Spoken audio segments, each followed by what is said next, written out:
Foreign relations exist between Australia and Nauru. Australia administered Nauru as a dependent territory from 1914 to 1968 and has remained one of Nauru's foremost economic and aid partners thereafter.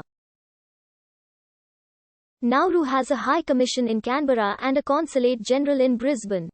Australia is one of only 2 countries to have a High Commission in Nauru. Both countries are members of the Commonwealth of Nations. During World War I, Australia seized control of Nauru, a German territory.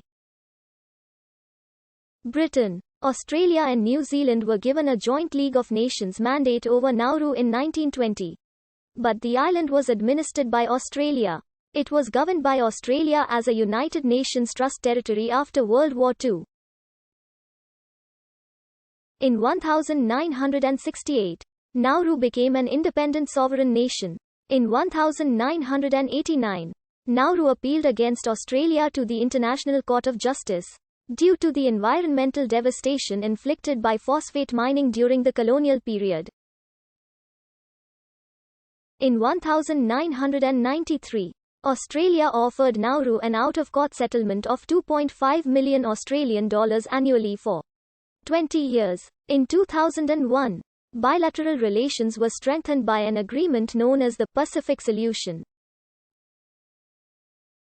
Nauru agreed to host a detention centre for refugee applicants seeking asylum in Australia, in exchange for economic aid. This agreement came to an end in 2007, following the election of Kevin Rudd as Prime Minister of Australia, prompting Nauruan concerns about the future of the island's revenue.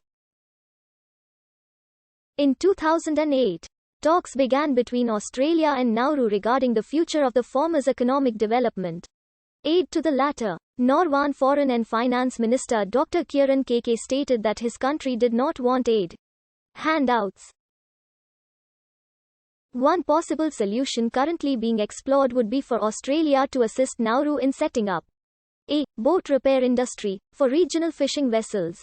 In July 2008, Australia pledged €17 million in aid for the following financial year, along with assistance for a plan aimed at helping Nauru to survive without aid, according to ABC Radio Australia. In 1972, the government of Nauru bought the land at a price of $19 million Australian dollars, which became Nauru House in Melbourne as an international investment. In 2004, the Nauruan government was forced to sell Nauru House to pay off debts. Australia remains one of Nauru's 2 main diplomatic and economic partners, along with the Republic of China.